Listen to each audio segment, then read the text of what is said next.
Everyone, welcome back to my channel. आप सुन रहे हैं मेरे साथ कहानी मेरे यारा। और इसी में हमने अभी तक सुना था कि हमारी उर्मी जो है वो करीना के करीब आकर काफ़ी ज़्यादा आउट ऑफ कंट्रोल होते हुए उसको बेड पे उठा के ले जाती है और उसके ऊपर आते हुए जब उसको किस करने की ट्राई करती है तो जो करीना है पहले तो अपनी आँखों को हल्के से बंद कर लेती है, पर अचानक से उसे पता नहीं क्या होता है कि वो उर्मी को अपने हाथों से ज़ोर से धक्का मारती है। तो उर्मी जो बेड की दूसरी साइड जाके गिरती है और करीना जल्दी से बेड से खड़ी हो जाती है। तो उर्मी हैरान होकर उसकी ओर देखती है और उससे बोलती है, करीना ये क्या किया तुमने? तो बोलती मैंने क्या किया, तुम क्या कर रही थी मेरे साथ? तो बोलती करीना तुम्हें हो क्या है, मैंने क्या किया तुम्हारे साथ?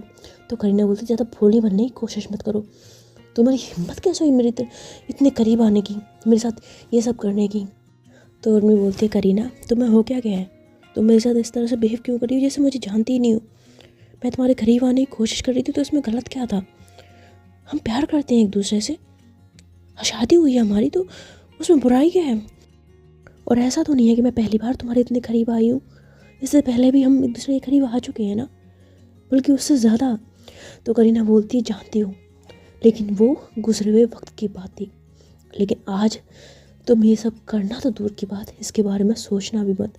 तो उनमें बोलते क्यों ना सोचूं, हम दोनों प्यार करते हैं एक दूसरे से। तो करीना बोलती प्यार करते हैं नहीं, प्यार करते थे, और वो गुजरे हुए वक्त की बात थी, लेकिन आज की सच्चाई ये है कि मैं तुमसे बिल्कुल भी प्यार नहीं करती हूँ।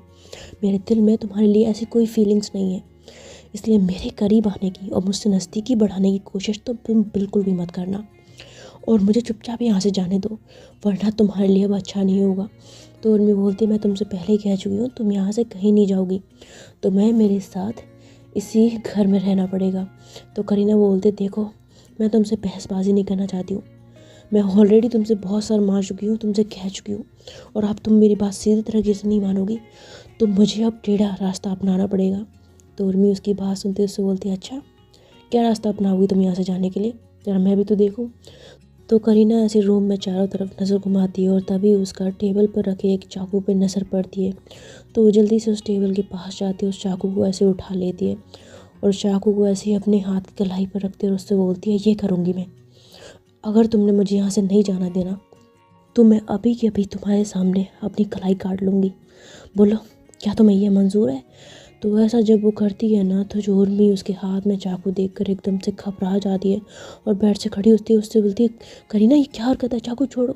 तो करीना बोलती है मैं चाकू नहीं छोड़ूंगी, तुम मुझे ये बताओ कि तुम मुझे यहाँ से जाने दोगी या नहीं दोगी। तो उर्मी बोलती है देखो करीना, ये कोई मजाक नहीं चल रहा है और ये कोई खेलने की चीज़ नहीं है, मैं कह रही हूँ चाकू दूर फेंक दो, हटाओ कलाई से उसे। तो बोलती मैंने तुमसे पूछा तुम मुझे यहाँ से जाने दोगी या नहीं जाने दोगी। तो उन्हें बोलती करीना प्लीज़ प्लीज़ समझने की कोशिश करो, तुम्हें लग जाएगी, प्लीज़ प्लीज़ चाकू हटा लो। तो बोलती मैं तुमसे लास्ट टाइम पूछ रही हूँ, अगर तुमने मेरी बात नहीं मानी तो ये चाकू और मेरी कलाई, उसके बाद मेरी लाश को तो तुम यहाँ से बाहर ले ही जाओगी ना, उसे तो तुम्हें ले जाना पड़ेगा। तो ऐसा जब उसको धमकी देती है ना, तो बेचारी उर्मी जो काफ़ी घबरा जाती है और इतनी ज़्यादा घबरा जाती है कि उसके सामने हाथ जोड़ लेती है। उससे बोलती है देखो करीना प्लीज़, मैं तुम्हारे सामने हाथ जोड़ती हूँ, तुम्हारे पैर पड़ती हूँ, प्लीज़ प्लीज़ प्लीज़ ये चाकू छोड़ दो, मैं तुमसे रिक्वेस्ट करती हूँ। तो करीना बोलती है मैं भी तुमसे कह रही हूँ, मुझे यहाँ से जाने दो वरना मैं कलाई काट लूँगी, मैं सच बोल रही हूँ, मैं मजाक नहीं कर रही हूँ। तो ऐसा कहते हुए जो करीना है वो अपने हाथ में उस चाकू को ऐसे ही ना थोड़ा सा और टाइट करके गढ़ा देती है, तो उसके हाथ में हल्का सा ब्लड निकल आता है। वो कहती है आह।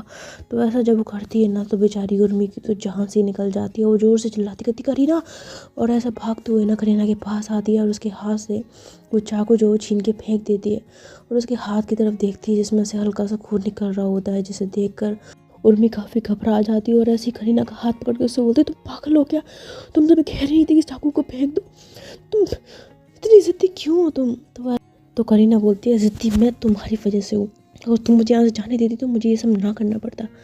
तो उर्मी जो उसकी तरफ देखती है और उससे बोलती तुम ना पागल हो, मन तो कर रहा है खींच के तुम्हारे गाल में एक थप्पड़ मार दूँ, बेवकूफ़ लड़की, हाथ में देख खून निकाल रही है अपने। तो जो उर्मी है ना, फिर उसका हाथ पकड़ कर उसे बेड की तरफ ले जाती है, उसे बिठाती है, उससे बोलती यहीं पे बैठो, मैं 1 मिनट। तो ऐसा कहते हुए ना वो अपने बेड के ऐसे ड्रॉअर में, फिर साइड में रखी टेबल की ड्रॉअर में ऐसे कुछ ढूँढने लग जाती है और वहाँ पर उसे फर्स्ट एड बॉक्स मिल जाता है। उसे निकाल कर वो करीना से बोलती है, लाओ अपना हाथ आगे दो। तो करीना बोलती है, मुझे अपना हाथ आगे नहीं करना है, मुझे इस कैद से बाहर जाना है। तो उर्मी बोलती है, तुम समझ क्यों नहीं रही हो, तुम्हारे हाथ से ब्लड निकल रहा है, मुझे दवाई लगानी है, हाथ आगे करो। तो करीना बोलती है, मैं तुमसे जो कह रही हूँ तुम्हें समझ नहीं आ रहा क्या? तो उर्मी बोलती है, इस वक्त मुझे कुछ समझ नहीं आ रहा, मुझे तुम्हारे हाथ पे दवाई लगानी है, तो तुम इस बात को समझो। तो करीना बोलती है, मैं तुमसे कह रही हूँ मुझे यहाँ से बाहर जाना है और मैं दवाई हाथ में तब तक नहीं लगवाऊंगी जब तक तुम मुझे यहाँ से जाने नहीं दोगी। तो उर्मी जो उसकी इतनी ज़्यादा जिद देखती है तो उससे बोलती है, तुम दवाई नहीं लगवाओगी? तो बोलती, बिल्कुल नहीं लगवाऊंगी, मुझे यहाँ से बाहर जाना है, मुझे बाहर जाना है यहाँ से, समझ आ रहा है तुम्हें? तो वो ऐसा जब बोलती है ना तो जो उर्मी है वो ऐसे पहले गुस्से में अपने दांतों को पीसती है और फिर कहती है, अच्छा ठीक है, बाहर जाना ना तुम्हें, मैं जाने दूंगी तुम्हें, मैं भेजूंगी तुम्हें यहाँ से, लेकिन प्लीज़ फॉर गॉड सेक अपना हाथ आगे दो, मुझे इस पर दवाई लगानी है, खून निकल रहा है। तुम्हें शायद इस खून से फ़र्क नहीं पड़ रहा होगा, लेकिन मेरी जान निकल रही है तुम्हारा कट देख कर, इसलिए कह रही हूँ, हाथ जोड़ रही हूँ तुम्हारे सामने, अपना हाथ आगे दे दो, मुझे दवाई लगवा लो मुझसे। तो जो उर्मी है जब उससे ऐसे बोलती है ना तो करीना उर्मी की तरफ देखती है और उससे बोलती, तुम पक्का मुझे यहाँ से जाने दोगी? तो बोलती है, हाँ पक्का मैं तुम्हें यहाँ से जाने दूँगी। तो बोलती, तुम अपनी बात से मुकर तो नहीं जाओगी? तो बोलती, नहीं मुकरूँगी। तो बोलती है, खाओ मेरी कसम। तो जो उर्मी है ना वो ऐसी और करीना के सर पे हाथ रख देती है, उससे बोलती, तुम्हारी कसम, मैं नहीं मुकरूँगी अपनी बात से, तुम प्लीज़ अपना हाथ आगे कर दो, मुझे दवाई लगानी है।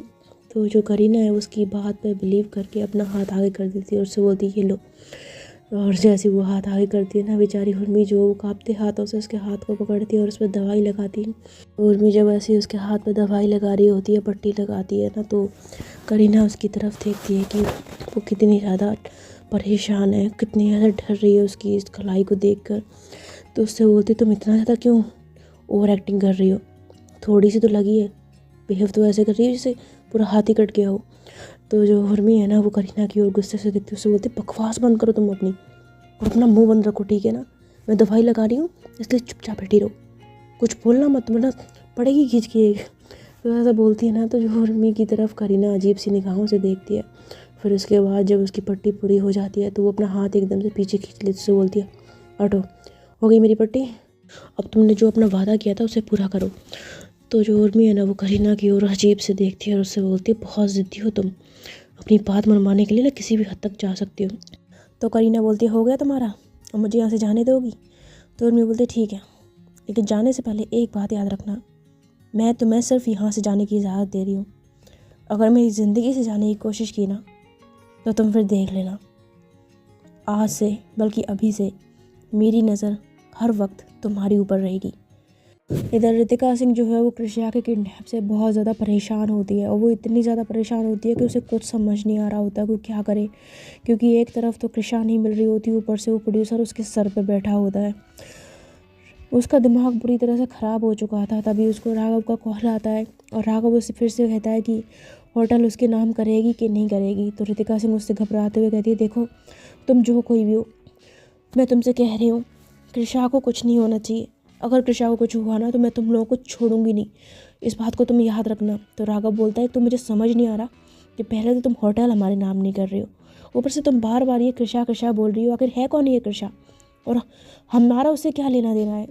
तो वो बोलती है, ज़्यादा भोले मत बनो, तुम अच्छे से जानते हो वो लड़की जिसका तुमने किडनैप किया है वही तो कृषा है, और तुमने जानबूझ के उसका किडनैप किया है ना, क्योंकि वो मेरी केस थी। तुम्हें अच्छे से मालूम था कि उसको किडनैप करने से तुम लोग मुझे ब्लैकमेल कर सकते हो, इसीलिए किया है ना तुमने सब कुछ। तो राघव उसकी बात सुनकर एकदम से चौंक जाता है, बिकॉज़ वो तो सिर्फ करीना को जानता था, कृषा के बारे में नहीं। पर वो इस चीज़ का फ़ायदा उठाता है और जानबूझकर बहुत ज़्यादा स्मार्ट बनते हुए उससे बोलता है, हाँ ये बात तो है, हमने जानबूझ के कृषा का किडनैप किया था, तो अब तुम बताओ तुम्हारा क्या फ़ैसला है? तो रितिका सिंह कहती है, देखो तुम्हें होटल चाहिए ना, ठीक है तुम्हें होटल मिल जाएगा, लेकिन कृषा को ज़रा से भी खरोच नहीं आनी चाहिए, अगर उससे कुछ हुआ ना तो राघव बोलता है उसे कुछ नहीं होगा, बस तुम हम जो कह रहे हैं वो करो, कृषा तुम्हारे पास सही सलामत पहुंच जाएगी। तो बोलती ठीक है तुम बताओ मुझे क्या करना है। तो बोलता है ठीक है, और उसके बाद जो राघव है वो कॉल कट कर देता है और जो हमारी उर्मी होती है वो भी राघव को कॉल करती है और उसे अपने पास बुलाती है।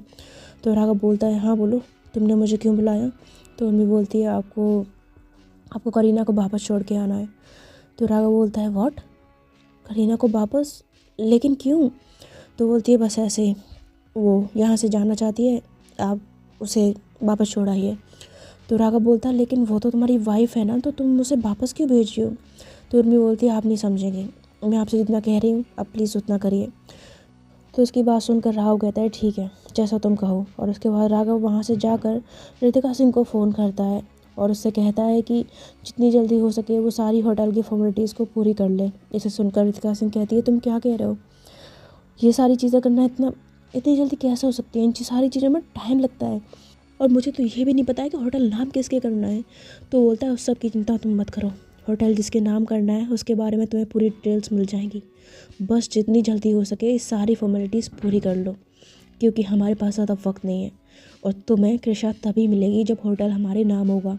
तो रितिका बोलती है, ठीक है तुम जैसा कह रहे हो मैं वैसा ही करूँगी, बस कृषा को कुछ नहीं होना चाहिए। तो उसकी बात सुनकर राघव बिना कोई जवाब दिए उसका कॉल कट कर देता है। और इधर जो हमारी सनम होती है वो अपने घर में शाम के वक्त टीवी देख रही थी। तो न्यूज़ चैनल पे कृषा की खबर आती है, जिसे देखकर वो एकदम से चौंक जाती है और ज़ोर से चिल्लाती कहती है, सहर सहर जल्दी आओ इधर। तो सहर जो ऐसी ही सनम की आवाज़ सुनती है वो भागते हुए उसके पास आती है, उससे बोलती, क्या हुआ, तुम इतना चिल्ला क्यों रही थी? तो बोलती, देखो ये टीवी पे क्या आ रहा है। तो सहर भी देखती है, तो ये देख कर वो भी चौंक जाती है, कहती, व्हाट, ये सब क्या कह रहे हैं ये लोग? तो बोलती है, वो तो मुझे ही समझ नहीं आ रहा, न्यूज़ में आ रहा है कि करीना का किडनैप हो गया है, वो भी इंडिया में। तो बोलती है, वो इंडिया में? लेकिन ऐसा कैसे हो सकता है? करीना तो इतने सालों से अमेरिका में, तो यहाँ पर एक मिनट, कहीं वो इंडिया वापस तो नहीं आ गई है? तो बोलती, लग तो मुझे भी रहा है, जो खबर आ रही है ना उस हिसाब से तो इसमें कह रहे हैं कि वो अपनी शूटिंग के लिए इंडिया आई थी। यार मुझे बहुत डर लग रहा है, किसने उसका किडनैप किया होगा? तो जो सहर है वो पहले तो कुछ सोचती है और फिर एकदम से उसका दिमाग घूमता है, तो कहती है, मुझे पता है उसका किडनैप किसने किया है। तो बोलती, किसने? तो बोलती है, उर्मी, उसके अलावा ये काम कोई नहीं कर सकता। तो सनम बोलती, क्या तुम पूरी तरह श्योर हो कि उर्मी ने करीना का किडनैप किया है? तो सहर बोलती है, हाँ मुझे पूरा यकीन है कि उर्मी ने ही उसका किडनैप किया है। वो 7 साल से उसकी तलाश में है, उसने न जाने कितनी बार कोशिश की हम लोगों से जानने की, हम लोगों ने उसे कभी नहीं बताया, लेकिन जैसे ही करीना इंडिया आई उसे ज़रूर उसके बारे में पता लग गया होगा और इसीलिए उसने उसे किडनैप करवा लिया। ये उर्मी भी ना अपने साथ साथ करीना की भी ज़िंदगी खतरे में डालेगी। तो सनम बोलती है, अब क्या करें? तो बोलती, करना क्या है, अब जो कुछ भी करना है पुलिस करेगी। पता नहीं उर्मी अब कौन सी नई मुसीबत लाने वाली है, खुद के लिए भी और करीना के लिए भी। तो ऐसा कहते हुए जो सहर है वो काफ़ी ज़्यादा परेशान हो जाती है और जो करीना है वो उर्मी के घर में बहुत ज़्यादा गुस्से में बैठी होती है। तो उर्मी जब उसके पास आती है तो उससे बोलती है, तुम यहाँ पे क्यों आई हो? तो उर्मी बोलती है, तुम शांत हो जाओ, तुम मुझे देखते ही गुस्सा क्यों कर रही हो? तो बोलती, गुस्सा ना तो क्या करूँ मैं? तुमने मुझसे कहा था कि तुम मुझे यहाँ से जाने दोगी, लेकिन तुमने अभी तक मुझे यहाँ से नहीं जाने दिया। तो उर्मी बोलती, तुम चिंता मत करो, मैं तुम्हें यहाँ से भेज दूँगी। तो बोलती, कब भेजोगी? तुम समझने की कोशिश करो, मुझे घुटन हो रही है यहाँ पे, मैं जैसे जैसे तुम्हारी शक्ल देख रही हूँ ना मुझे खुद से नफरत हो रही है। तो उर्मी बोलती है, देखो करीना ये कुछ ज़्यादा हो रहा है, तुम मेरे साथ इस तरह से बिहेव नहीं कर सकती। तो करीना बोलती है, मुझे मत सिखाओ, मुझे बस यहाँ से जाना है, तो मतलब जाना है, जितना जल्दी हो सके मुझे यहाँ से अपनी इस कैद से बाहर निकालो। तो बोलती है, ठीक है मैं तुम्हारा जाने का इंतज़ाम करती हूँ, पर पहले तुम शांत हो जाओ और कुछ खा लो। तो बोलती, नहीं खाना है मुझे। तो उर्मी बोलती, प्लीज़ खाना खा लो, तुमने जब से तुम यहाँ पे आई हो तुमने कुछ नहीं खाया है। तो करीना बोलती है, अच्छा तुम्हें बड़ी फ़िक्र हो रही है मेरी? तो बोलती है, यार तुम कैसी बातें कर रही हो, मुझे तुम्हारी फ़िक्र नहीं होगी क्या? मुझे बुरा लग रहा है कि तुमने कुछ खाया नहीं है। तो बोलती है, तुम्हें बहुत बुरा लग रहा है ना, तो एक काम क्यों नहीं करती, थोड़ा सा जहर ला दो मेरे लिए, ताकि उसे खा के मैं हमेशा हमेशा के लिए गहरी नींद सो जाऊँ, उसके बाद तुम्हें सुकून मिल जाएगा, तुम्हारे आड़े कोई आएगा नहीं ना। तो उर्मी बोलती है, करीना मैं ना खींच के थप्पड़ मार दूँगी तुम्हारे गाल पे, ये बहुत ज़्यादा बकवास कर रही हो तुम बहुत देर से, मैं कुछ कह नहीं रही हूँ इसका मतलब ये नहीं कुछ बोलती जाओगी।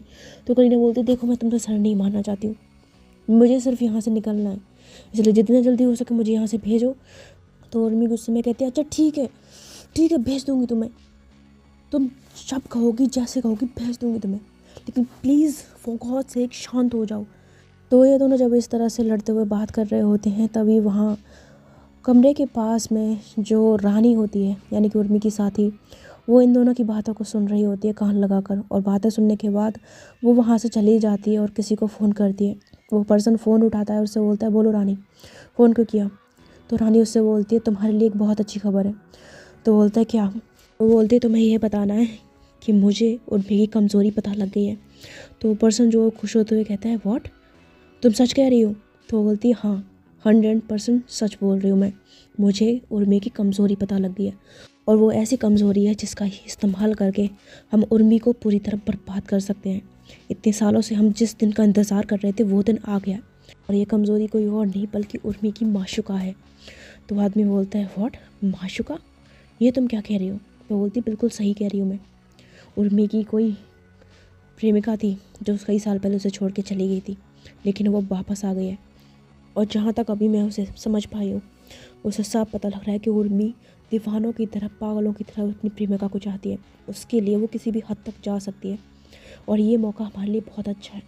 वो लड़की उर्मी की बहुत बड़ी कमज़ोरी है और हमें इसी कमज़ोरी का फ़ायदा उठाना है। तुम समझ रहे हो ना मैं क्या कह रही हूँ? तो आदमी बोलता है, मैं बिल्कुल समझ रहा हूँ कि तुम क्या कह रही हो। तुम चिंता मत करो, अब वक्त आ गया है उर्मी को सही सबक सिखाने का। इतने सालों तक उसने हमें बहुत परेशान किया है। तुम चिंता मत करो, वो लड़की अब हमसे नहीं बच पाएगी। तो ऐसा बोल के जो बंदा होता है ना, वो कॉल कट कर देता है और रानी फिर वहाँ से चली जाती है। और इधर जो उर्मी है वो ऐसे करीना का हाथ पकड़ती है, उसकी आंखों में पट्टी बांधकर उसे गाड़ियों में डालती है और उससे वहाँ से ले जाने लगती है। तो वो करीना जब गाड़ी में बैठी होती है उससे बोलती है, तुमने मेरी आंखों पे पट्टी क्यों बांधी और मेरे हाथ क्यों बांधे हैं? तो उर्मी बोलती है, मैं जानती हूँ जान के तुम्हें बुरा लग रहा है, लेकिन क्या करूँ, अपनी सेफ्टी भी ज़रूरी है। मुझे पता है कि अगर मैंने तुम्हें यहाँ से ऐसे जाने दिया ना, तो तुम इस जगह के बारे में ज़रूर पुलिस को बता दोगी, जो कि मैं हरगिज़ नहीं चाहती। तो करीना बोलती, तुम चाहे कितनी भी चालाक बन लो, तुम्हारे गुनाहों की सज़ा तो तुम्हें एक दिन मिल के रहेगी। तो उर्मी बोलती है, ठीक है, जब मिलेगी सज़ा तब उस दिन बता दूंगी, फ़िलहाल के लिए अपना मुंह बंद रखो। तो ऐसा बोल के जो उर्मी है ना, वो गाड़ी ड्राइव करके वहाँ से जाने लगती है। और इधर जो रानी है वो उर्मी को जब करीना के साथ जाते हुए देखती है, तो वो फिर से उसी पर्सन को फ़ोन करती है, उससे बोलते, सुनो उर्मी अभी उस लड़की को, अपनी प्रेमिका को लेकर यहाँ से निकली है, ये अच्छा मौका है। उर्मी अकेली गई है, राघव भी उसके साथ नहीं है। तो ये सुनकर वो पर्सन जो बहुत ज़्यादा खुश हो जाता है, फिर कॉल कट कर देता है। इधर जो उर्मी है वो काफ़ी दूर तक जाने के बाद ना ऐसी करीना से कुछ बात करने की कोशिश करती है, पर करीना उसे सीधे मुंह बात नहीं कर रही होती। काफ़ी देर हो जाती है इनकी गाड़ी चलते चलते। तो जो करीना है उसे कहती है, गाड़ी रोको। तो उर्मी बोलती, क्या हुआ? तो बोलती, गाड़ी रोको। तो उर्मी बोलती, क्यों? तो बोलती है, मुझे मुझे प्यास लगी है। तो बोलती है, प्यास लगी है, अब 1 मिनट में पानी देखती हूँ। तो ऐसा कहते हुए जो उर्मी है वो गाड़ी में पानी देखती है, पर गाड़ी में पानी की बोतल नहीं होती। तो बोलती है, पानी तो नहीं है। तो बोलती है, मुझे बहुत प्यास लग रही है। तो बोलती है, ठीक है, मैं एक काम करती हूँ, तुम्हारे लिए पानी लेके आती हूँ, तुम यहीं बैठो। तो ऐसा कह के जो उर्मी है ना, वो अपनी गाड़ी को साइड में लगाती है, अपने चेहरे पे एक मास्क लगाकर, एक कैप लगाकर गाड़ी से बाहर निकलती है। और जब वो पानी लेने के लिए शॉप के अंदर जाती है ना, तभी उर्मी की गाड़ी के पास कुछ लोग आते हैं और उनमें से एक पर्सन जो है वो एकदम से गाड़ी का कांच फोड़कर गाड़ी के अंदर घुस जाता है। करीना की आंखें बंद होती हैं, उसे कुछ पता नहीं होता, बट आवाज़ सुनकर वो घबरा जाती है। कहती है, उर्मी, उर्मी क्या हुआ? बट उसे कोई आवाज़ सुनाई नहीं देती। तो कहती है, उर्मी तुम हो ना? पर वो आदमी जो कुछ नहीं बोलता और एकदम से गाड़ी स्टार्ट कर देता है। और जैसे वो गाड़ी स्टार्ट करता है ना, शॉप पे खड़ी हुई उर्मी जो है उसको आवाज़ सुनाई देती है। वो पलट कर पीछे की ओर देखती है और उस बंदे को गाड़ी में देखकर वो एकदम से घबरा जाती है और एकदम से वहाँ से बॉटल फेंक कर भागती है। पर जब तक वो भागकर उस गाड़ी के पास पहुँचे, वो लोग जो होते हैं उस गाड़ी को भगाकर वहाँ से ले जाते हैं। उर्मी को कुछ समझ नहीं आता, तो वो जल्दबाजी में अपनी जो गन होती है उसे निकाल कर फायर करना शुरू कर देती है। उस गाड़ी के पीछे भाग रही होती है, गोलियां चला रही होती है। तो वो लोग भी फिर पीछे से उसकी तरफ फायर करने लग जाते हैं। और जब उर्मी भाग रही होती है तो उसमें से एक बंदे की गोली जो है वो उर्मी की बाह को छूकर निकल जाती है। तो उर्मी ऐसी सड़क पर गिर जाती है और वो लोग तब तक वहाँ से जा चुके होते हैं। उर्मी जोर जोर से चिल्लाती है, कहती, करीना करीना, बट कोई फ़ायदा नहीं होता। और जो करीना है उसकी आंखें बंद, हाथ बंधे हुए, उसे कुछ समझ नहीं आ रहा होता कि वो क्या करे, कहाँ जाए। ऐसे झटपटाते हुए ना अपने हाथों से धीरे धीरे करके पट्टी को हटाती है और उससे बोलती है कि कौन हो तुम लोग, और उर्मी कहाँ है? तो जैसे वैसा बोलती ना, तो उसमें जो आदमी ड्राइव कर रहा होता है उससे बोलता है, तू अपना मुंह बांध रख, तुझे अभी हम अपने बॉस के पास ले जा रहे हैं, इसलिए खबरदार ज़्यादा चिल्लाने की कोशिश की। तो करीना बोलती मैं ज़ोर ज़ोर से चिल्लाऊंगी, मैं कह रही हूँ तुम लोगों से, कौन हो तुम लोग, मुझे कहाँ ले जा रहे हो। तो जो आदमी होता है ना वो अपने साथी से कहता है इसका मुंह बंद कर, ये बहुत चिल्ला रही है। तो आदमी जो होता है ना वो एकदम करीना के मुंह पे ना एक रुमाल बांध देता है और उसका मुंह बंद कर देता है। करीना जो बेचारी कुछ बोल भी नहीं पा रही होती, और ये लोग थोड़ी देर में उसे लेकर पहुंच जाते हैं अपने अड्डे पर, जहां पर इनका बॉस जो होता है वो इंतज़ार कर रहा होता है करीना का। और करीना को देखकर वो बहुत ज़्यादा खुश होता है और उसके पास आता है, उसके ऐसे फेस पे उंगली फेरते हुए कहता है वाह, वैसे तो उर्मी मुझे ज़रा पसंद नहीं है, लेकिन उसकी पसंद देखकर मानना पड़ेगा, क्या चीज़ पसंद की है उसने अपने लिए, कमाल, माशा अल्लाह। तो वो ऐसा बोलता है ना, तो जो करीना है वो गुस्से से उस आदमी की तरफ देखती है। उसका मुंह बंद, हाथ बंधे हुए होते हैं, वो कुछ कर नहीं पा रही होती, ऊपर से उस बंदे के आदमियों ने उसे पकड़ा होता है। तो जो वैसे झटपटाती है ना, तो आदमी कहता है अरे रिलैक्स रिलैक्स रिलैक्स बेबी, इतना झटपटाने की ज़रूरत नहीं है। अरे मैं तुम्हें कोई नुकसान थोड़ी पहुंचाऊंगा, मैं तो तुम्हें एकदम रानी की तरह रखूंगा, तुम चिंता मत करो, बहुत ख्याल रखूंगा तुम्हारा। तुम्हारा किडनैप तो मैंने ये सोच के करवाया था कि तुम्हें बहुत परेशान करूंगा, लेकिन सच बता रहा हूँ, तुम्हें देखने के बाद ना मेरा इरादा बदल गया है। तो ऐसा कह के ना उसको ऐसे ना किस करने की कोशिश करता है, पर जो करीना है वो एकदम से अपना जो सर होता है ना वो उस आदमी के सर से ऐसे ना जोड़ कर उसके सर में दे मारती है, तो उसके चोट लग जाती है, कहता आह, और ऐसा कहते हुए ना पीछे होता है, और उसको करीना पे बहुत ज़्यादा गुस्सा आता है, और गुस्से में एक तमाचा करीना के गाल पे मारता है, उससे बोलता तेरी इतनी हिम्मत, आज तक मेरे पे किसी ने हाथ हटाने की हिम्मत की और तूने तूने मुझे चोट पहुँचाई इसकी। तो ऐसा कहते हुए ना वो एक और थप्पड़ उसके गाल पे मारता है। तो करीना जो उसकी आंखों में आंसू आ जाते हैं, तो वो आदमी फिर अपने आदमियों से कहता है कि ले जाओ इसे कमरे के अंदर और इसकी बहुत अच्छे से खातिरदारी करना। फ़िलहाल इसकी प्रेमिका को तो बता दूँ कि ये हमारे पास है, ज़रा उसे भी तो पता लगे कि हम कितनी खिदमत कर रहे हैं इसकी। तो ऐसा बोलता है ना, तो उसके जो बंदे हैं वो करीना को वहाँ से घसीटते हुए ले जाते हैं। करीना जो बहुत ज़्यादा छटपटा रही होती है, परेशान होती है, डरी होती है, उसे कुछ समझ नहीं आ रहा होता कि ये लोग कौन है। वो एक कैसे निकली नहीं थी कि दूसरे में फंस गई। इधर उर्मी जो है वो, इधर करीना के किडनैप से उर्मी की हालत ख़राब हो जाती है, वो बहुत ज़्यादा परेशान होती है, उसे कुछ समझ नहीं आ रहा होता। उसके हाथ पे तो राघव ने पट्टी करा दी होती है, बट उसका दिमाग अभी भी घूम रहा होता है कि कौन है वो लोग जिन्होंने करीना को किडनैप करवाया, और करीना से किसी की दुश्मनी हो सकती है। वो राघव से कहती है कि कुछ भी करो मुझे करीना चाहिए, मुझे करीना हर हाल में वापस चाहिए। इस तरह से वो अपने सभी आदमियों को करीना के तलाश में लगा देती है, और वो खुद भी पागलों की तरफ से चारों तरफ ढूंढती है। तो आज के पार्ट में सिर्फ इतना ही। आई होप आपको ये पार्ट अच्छा लगा हो। तो मैं मिलूँगी आपसे इस स्टोरी के या किसी भी स्टोरी के नेक्स्ट पार्ट में। तब तक के लिए आप लोग अपना ख्याल रखिएगा।